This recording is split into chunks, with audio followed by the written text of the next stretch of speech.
السلام علیکم۔ شام بخیر سارے پاکستان اور پیارے پاکستان۔ نبی کریم صلی اللہ علیہ وسلم سے لوگوں نے پوچھا کہ یا رسول اللہ، کیا ہم قیامت کے روز اللہ پاک کو دیکھ سکیں گے؟ تو نبی کریم صلی اللہ علیہ وسلم نے ارشاد فرمایا، کیا تمہیں 14ویں کے چاند کو دیکھنے میں کوئی شبہ ہے کہ اگر اس کے ارد گرد بادل بھی نہ ہوں تو کیا وہ چاند تم نہ دیکھ پاؤ گے؟ کیا تم اس میں کچھ شک کرتے ہو؟ تو لوگوں نے کہا، نہیں یا رسول اللہ، ہم اس چاند کو بخوبی دیکھ پائیں گے۔ تو نبی کریم صلی اللہ علیہ وسلم نے فرمایا، تو ایسے ہی تم اپنے رب کو دیکھ پاؤ گے۔ روز قیامت اللہ فرمائے گا کہ جس نے جس کو پوجا وہ اس کے ساتھ ہو لے۔ اب اس میں جو سورج کی پوجا کرنے والے بھی تو لوگ ہیں نا، کچھ لوگ سورج کے ساتھ ہو لیں گے، کچھ لوگ چاند کے ساتھ ہو لیں گے، اور کچھ لوگ دیگر اشیاء کے ساتھ جن کو دنیا میں انہوں نے پوجا، اور ہم لوگ اللہ کریم کے ساتھ۔ اب ہمارے ساتھ جو ہے نا منافقین بھی ہوں گے۔ نبی کریم صلی اللہ علیہ وسلم نے فرمایا، مسلمانوں کے ساتھ منافقین بھی ہوں گے۔ تو اللہ رب العزت اپنی چہرہ، اپنی شکل بدل کے آئیں گے اور پوچھیں گے، کیا میں تمہارا رب ہوں؟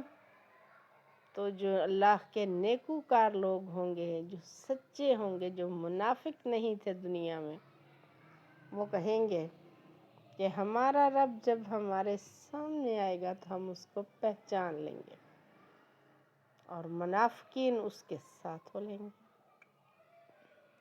اب منافقین بھی نکل گئے، پھر اللہ رب العزت اپنی اصل شکل و صورت میں، اپنے اصل و جاہ و جلال میں لوگوں کے سامنے آ جائیں گے، اور نیکوکار لوگ انہیں پہچان۔ پھر وقت آئے گا پل صراط کو پار کرنے کا، اور سب سے پہلے نبی کریم صلی اللہ علیہ وسلم اس پل صراط کو پار کریں گے، اور دیگر انبیاء بھی ہوں گے۔ اس روز وہ بھی کچھ نہ بول سکیں گے سوائے اس کے کہ اے ہمارے رب، تو ہمیں محفوظ رکھیے۔ اور اکٹوپس جیسے بڑے بڑے کانٹے ہوں گے جو کھینچ لیں گے لوگوں کو، جو کئیوں کو ٹکڑے ٹکڑے کر دیں گے، جو کئیوں کو جلا ڈالیں گے، اور یہ اس قدر لمبے کانٹے ہوں گے کہ ان کی لمبائی اللہ رب العزت کے سوا اور کوئی نہیں جانتا۔ اور ان جہنمیوں اور گنہگاروں میں جو صرف اللہ کو گنہگار تو تھا مگر اس نے شرک نہیں کیا تھا، عبادت خالص اللہ کی تھی، ان کو اللہ معاف بھی فرمائے گا، ان سے اللہ تعالیٰ درگزر بھی فرما لے گا۔ تو اللہ فرشتوں کو حکم دے گا کہ ان کو باہر نکال لو۔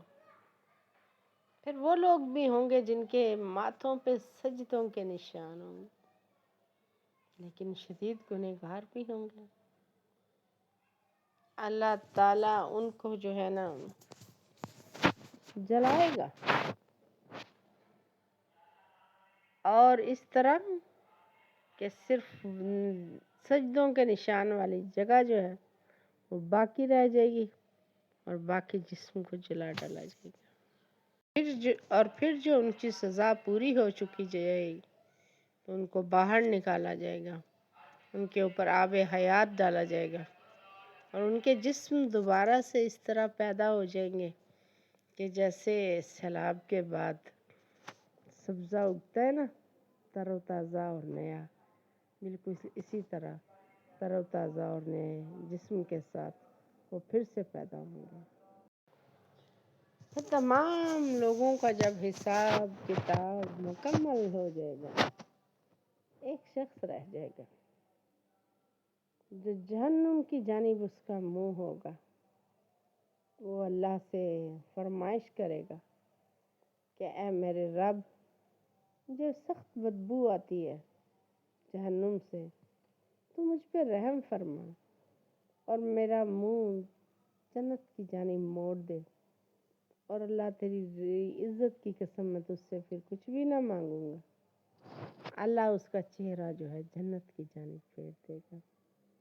اب جنت کی جب اس کو خوشبو آئے گی نا، تو پھر کچھ عرصہ تو وہ چپ رہے گا، اس کے بعد وہ اللہ سے پھر فرمائش کرے گا کہ اللہ تیری عزت کی قسم میں تجھ سے پھر نہ کچھ مانگوں گا، تو مہربانی فرمانا مجھے اس کے دست کے نزدیک کر دے۔ اللہ تعالیٰ اس کو فرشتوں کو حکم دے گا اس کو جنت کے قریب لے آؤ۔ اب وہ جنت کے قریب آ گیا۔ اب اندر کی تازگی، شادابی، رونقیں، خوشحالی، خوشبوئیں، خوبصورتی، ہر شے اس کو نظر آ رہی ہوگی۔ اب پھر دل للچائے گا۔ بندہ بشر ہے نا، کیسے چپ رہ سکتا ہے؟ پھر اللہ سے کہے گا اے میرے رب، تو مجھے اس کے دروازے پہ ہی کر دے، میں تجھ سے پھر نہ کچھ مانگوں گا۔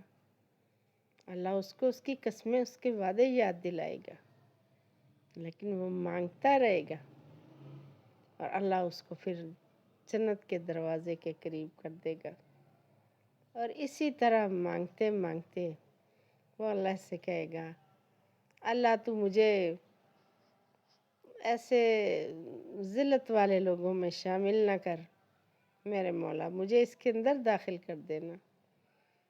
اور پھر اللہ اس کی سن لے گا اور اس کو بھی داخل کر دے گا جنت میں۔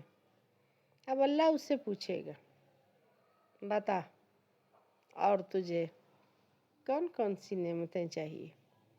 اور وہ بندہ جو ہے نا وہ نعمتیں گنوائے گا، اللہ مجھے یہ بھی چاہیے، اللہ مجھے وہ بھی چاہیے۔ وہ بولتا جائے گا، بولتا جائے گا، اور وہ سب فرمائشیں جب وہ کر چکے گا تو اللہ پاک اس کو اس سے بھی 10 گنا زیادہ عطا کر دے گا، اور وہ شخص بھی جنت میں پوری عیش و آرام کے ساتھ، پوری آسائشوں کے ساتھ، کبھی نہ ختم ہونے والی عمر کو گزارے گا۔